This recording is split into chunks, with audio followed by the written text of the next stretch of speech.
Hello and welcome to the Trading Post podcast, where we unlock the secrets of business-to-business trade, dive into powerful networking strategies, and share my exciting journey of using a podcast to market my business instead of relying on SEO. I'm your host, Trader Stu.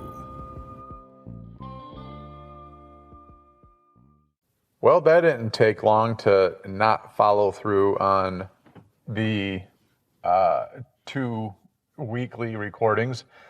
So as I don't know, last week I tried two in a row on a Monday and a Thursday, or Tuesday and a Thursday, whatever like that. And I got to tell you, it worked. The downloads, if you're kind of, I guess, keeping track, is I quadrupled, I believe it was, the amount of listeners that tuned in and listened to the podcast. So it definitely works. So if you are trying to use your podcast to market a business, kind of like I am, or talk about it, two definitely is a good ramp up, not easy number, but a goal to achieve. I went from, on average, I'll just tell you, I don't care, I think it was 8 or 9 on average downloads, because I only have, I think, 10 or 12 uploaded as it is. So, I'm not exactly pouring a lot into this right now. And this episode is scheduled, if you go by the Buzzsprout, is 36 or 38, I believe they said, is the expected, within 90 days. It's a 90-day thing that Buzzsprout gives you. Of course, I'm brand new. I don't care. I'm not advertising it. And speaking of advertising, if people tell you to spend money into marketing the podcast and advertising it, I would hold off on that. And here's why. Because I'm still trying new things, and I don't want that many people to be in on, I guess, I don't know if I'm the failures or the trials, but it seems like that once I get into the thousands of downloads, which inevitably it will happen if I keep doing this, if I'm quadrupling or doubling every week or two, it doesn't take long. I'm at 40, then it'll be 80, then 120. You get the numbers. So actually, no, it'll be 160 if you double that, right? No, it doesn't matter. I digress. But if you go into it right away and then push it and advertise it and all of that stuff, I think you'll be much less apt to try new things, because it already happened to me. The other day I was talking to my wife and I was like, wow, I'm going to get almost 40 downloads on this. I guess it's time to stop experimenting, and this is who I am and what I do now. And she's like, yeah, no. I mean, think about, I heard a podcast the other day. Think about a room. Say you got 500 downloads and someone's like, oh, cool, I made it. I got 500 listeners. Go to a hotel or a conference room and ask them, what size room do I need for 500 people? And you could do that even for like a wedding venue. I think ours was 220 people or something like that, or was that our wedding, right? And it wasn't really all that big of a hall, and it was for spread out seating. You could easily put 500 people in there if it was like a stage type thing with like rows of people. We put most of the people on the dance floor as it was, at, whoever many showed up for this ceremony alone was like 100 people. Let's just say half. I don't know, maybe more. I don't remember. But definitely, it doesn't take that much of a room to pack in 500 people. So what I'm going at is that you can still experiment, but it also gets in your head. And by experimenting, here's what I mean. I'm going back to trying recording in my car, and here's why. Trying to record on my office, even though it's like the perfect situation almost, is that I still have to worry about getting there a bit early, because otherwise the phones start ringing. I mean, I do work in a type of business where the phones, that people call us all day, right? We're brokers, so we broker deals. So if people want to do a trade or a barter, what do you want to call it, with somebody in another business, or like yesterday I had someone call me and said, do you have any garage door opener repairmen? Two of them, actually. Two people. I don't know what's going on with the garage doors right now, but whatever. So they call. I mean, you get dozens or hundreds of calls or whatever a day. I don't keep track. I don't really care, because it's divvied up between the four of us. And I'm a part-time salesman, part broker, part accounts receivable, part marketing, part, I do all, jack of all trades, right? So anyway, what I'm getting at is that I have to turn the phone down. The phones are ringing. And then I've also noticed that I can't be my animated usual self, and I sound really dull, and I don't like the way I sound on the podcast when I'm in the office. I sound maybe a bit better in the sauna when I try and do the sauna studio, but even that is literally a hole in the basement, with no windows. I mean, it's a sauna, and it's kind of like dark and dingy, and I tried brightening it up with ring lights, and basically, I don't like it. And even though it's good for acoustics, I hung up like old sleeping bags and pillows and things like that so it doesn't get echoey and reverb with all the wood that's in there, I don't like it. There's action going on upstairs, right? You got the kids are home, my wife is home, maybe my son who's 2 can hear me or knows where I'm at, so he's trying to get down in the basement. If he figures out where I'm at, and then you can hear him in the background, and it's just not... Overall, that being home and recording isn't a good idea for me. So then I go in the office. I'm like, cool, I'll go in early, 9 o'clock. And that never happens. The only time that happens is when I drop off my stepson at school on the way to work. That gets him in the office around 9:10, 9:15. But then inevitably what I find myself doing is checking social media, because I get LinkedIn, I get the alignables, I get all the messages, emails. And then, of course, I'm on, I use Bing or whatever. So MSN has a page that pops up with all of the news stories, and I get down those rabbit holes on the new volcano that's erupting, or the earthquake that just killed 10,000 people, or whatever, right? So now I'm down this rabbit hole. And I try doing it in the morning as I wake up at dark 30 in the morning, and that doesn't happen because, again, I gotta go down to the sauna studio, or I try doing it in my garage. That's not gonna happen because then I'm like, oh, that needs to get put away. Oh, that needs to happen. That's dirty. I need a shelf for that, and now I'm down a whole other thing with cleaning up my garage. So that didn't happen either. And also in the dead of winter, it's cold, and I got to boot up the propane heater and the other heater, and then, it's just... So I'm back to the car, right? So I'm back to experimenting with GarageBand on my iPhone. Because it has the radio voice setting, which adds a little bit of reverb so it doesn't make it too clean. Now we'll see how that goes. And then also editing it. So I got to hopefully, I can edit at work on Camtasia, but not on my phone on a GarageBand because it's just too little. It's too annoying. I don't like it.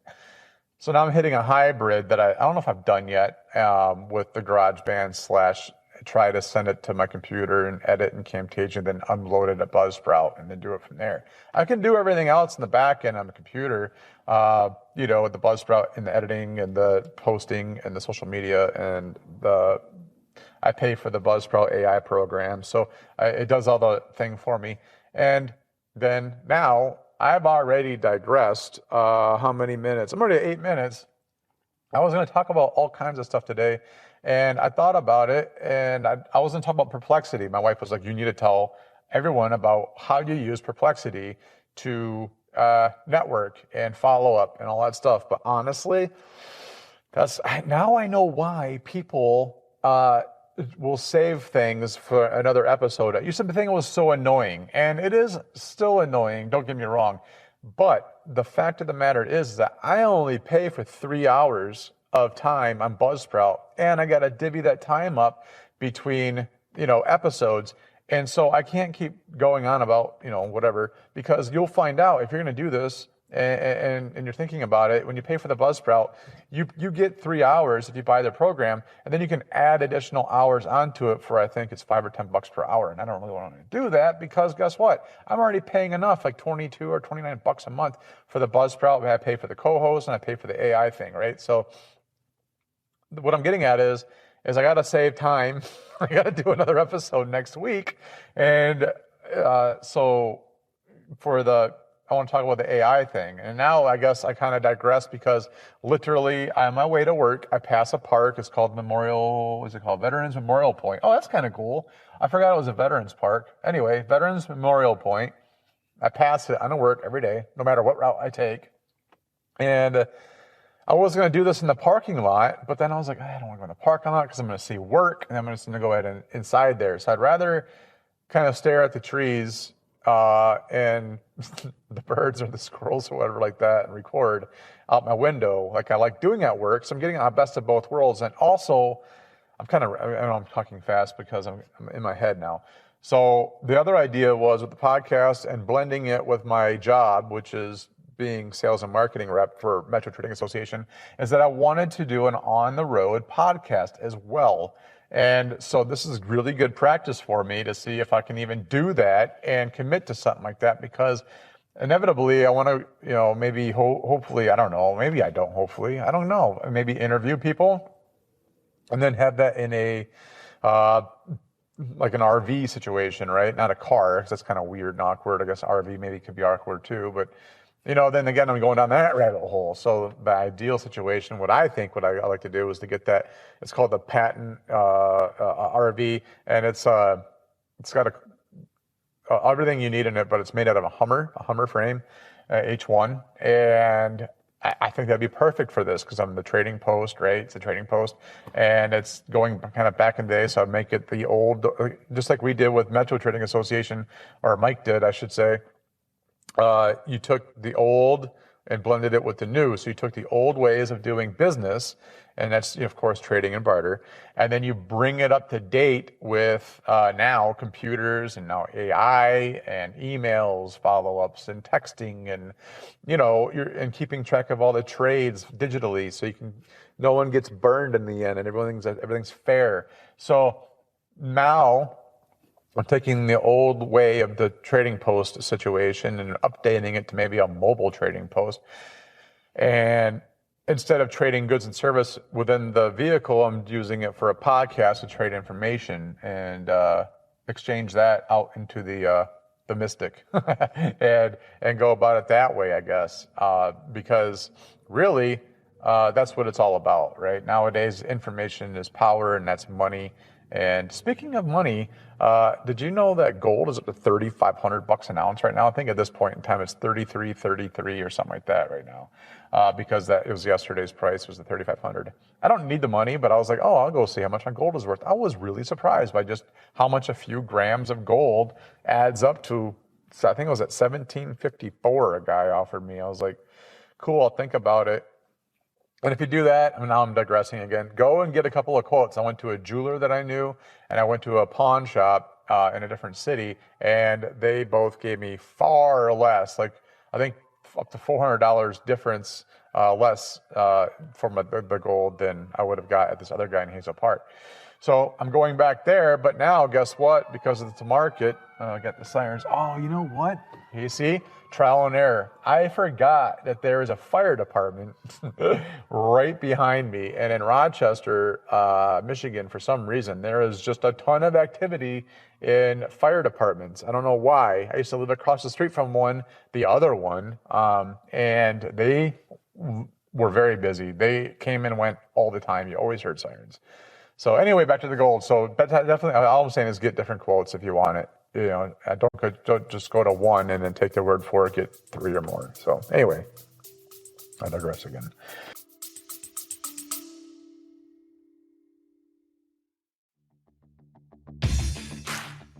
All right, you marketing leaders, strap in for a wild ride to the neon-drenched psychedelic landscape of 21st century advertising. We're about to dive headfirst into the exciting realm of Get Prepped, a video game that's not just a game, but a revolutionary way to market your products to the masses. Picture this. You're sitting in your living room, eyes wide with wonder, when suddenly you're transported into a virtual world where the lines between reality and fantasy blur like a dolly painting in a microwave. This, my friends, is Get Prepped. And it's about to turn the advertising world on its head. Get Prepped is here to help. Forget everything you know about advertising. This isn't your grandfather's Madison Avenue approach. This is the future, and it's as breathtaking and thrilling as a sunset over Las Vegas. Imagine your product right there in the hands of your potential customers. No ad blockers, no skip buttons, just pure, unadulterated exposure. It's like delivering your message directly to the consumer's heart. And the reach? My God, the reach. We're talking about an industry 3 times the size of movies and music combined. It's a behemoth, a leviathan of capitalism that makes YouTube look like a public access channel in BFE. But here's the kicker. The amazing opportunity that'll have you smiling all the way to success. It's affordable, cheaper than many traditional marketing methods, For the price of a year's worth of SEO snake oil, you can have your product showcased across the virtual wonderland for eternity. So listen up, you innovative thinkers. The world is changing. If you don't change with it, you'll be left behind, a relic of a bygone era, like phone books or human decency. Get Prepped isn't just a game.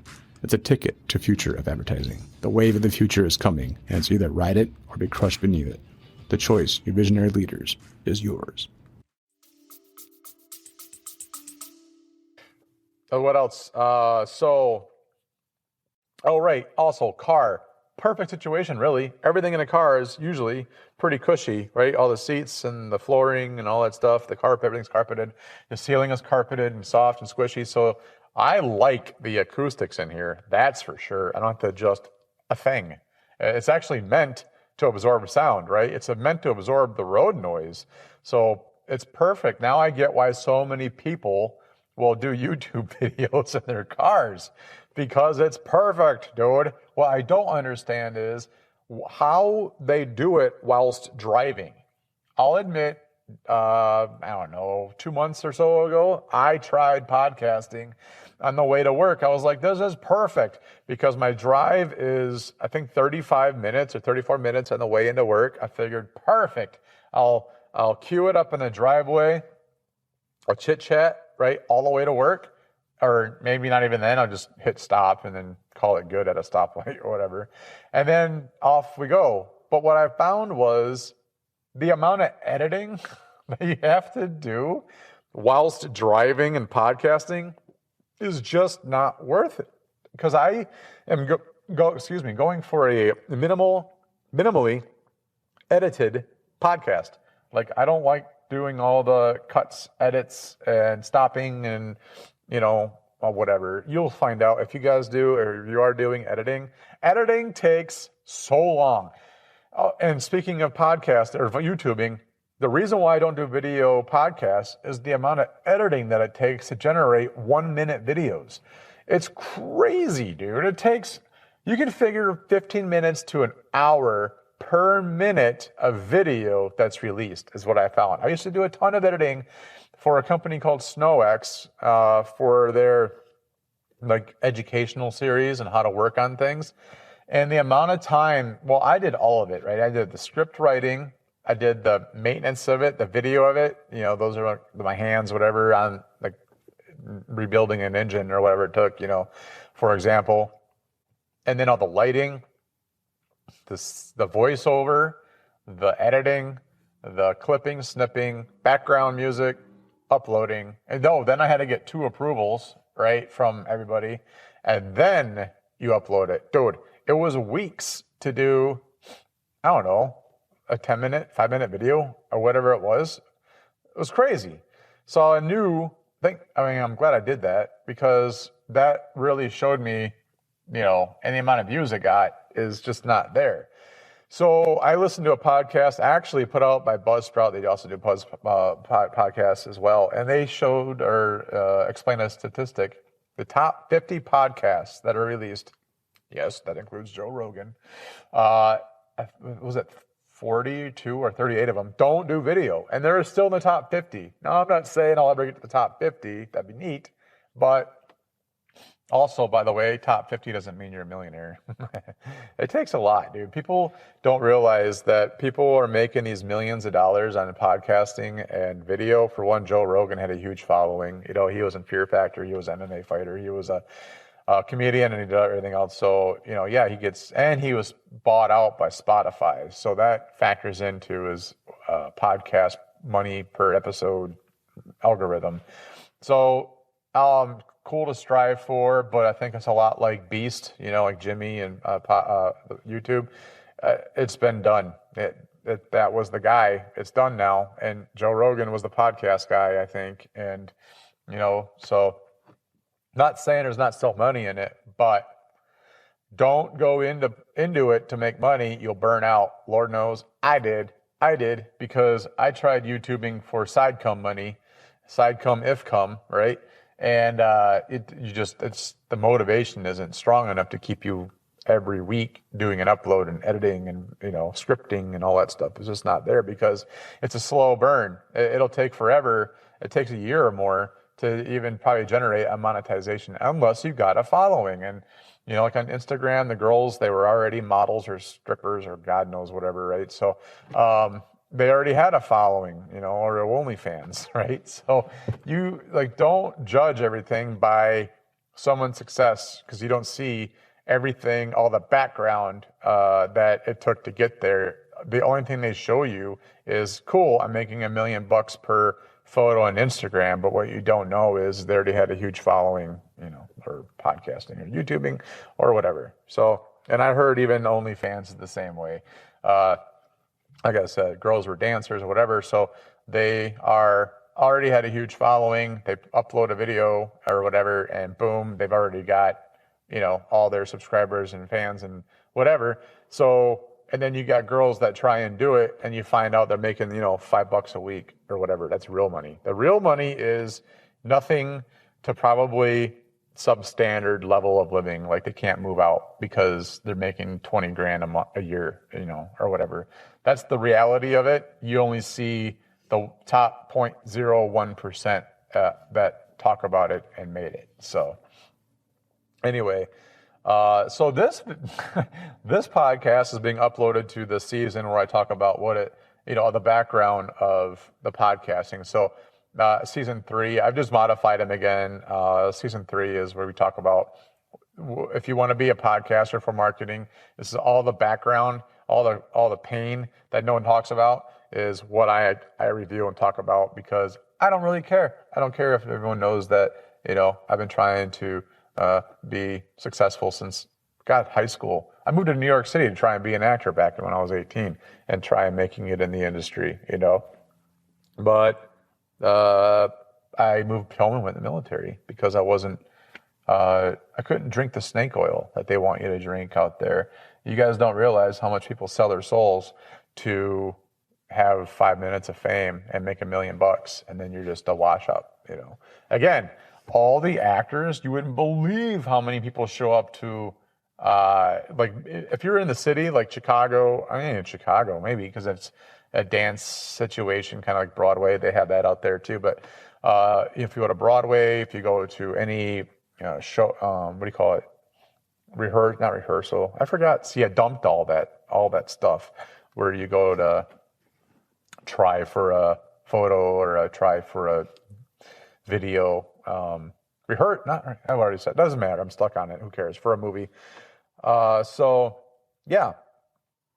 What else is there? Oh, also try and get in the habit of sticking at 23 minutes per podcast upload, because if you don't, you can't get monetized. That's the cutoff. For some reason, they figured out. Well, actually, it makes sense, because that's the reason why these electric cars, if you don't include like full electric, like Tesla or whatever else, but if you go to a Volt or the Cadillac ELR, just the car I want actually, it's just, which is funny, it's 13 years old now, or I think more, probably 15 years old, but they calculated those to be, I think, 40 or 45 miles. I'm just electric only before the engine kicks in, because the average commute to work, they calculated, I think, was 18 miles or 22 miles or something like that. So round trip, there you go, 40 miles, and your engine never kicks on. You can ride it fully electric. Allegedly, of course, maybe when it's brand new and it's not below zero outside like it is in Michigan, and the batteries actually work, you can get away with that. But anyway, 23 minutes, I think, is why Buzzsprout wants you to upload, because that's the average commute to work. Anyway, so what else is there? Wrap it up. I'm going to wrap it up here as I'm closing out on my 23 minutes, actually. It's funny how fast that goes by once you get going into it.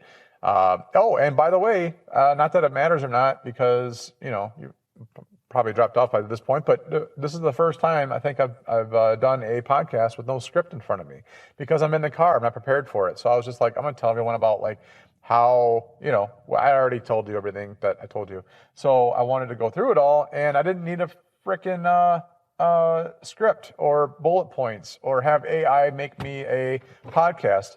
9 times out of 10, and I say that because I think I have a total of 13 uploads now. So 9 times out of 10, so almost all my episodes, I've used AI to help me generate. So I'll say, hey, I want to talk about this and that. Make it into a, I think, whatever, 20-minute podcast, So then it gives you all the bullet points that you can just follow along with. Huge time saver, because I know I've been there. I've been through before AI and now past AI.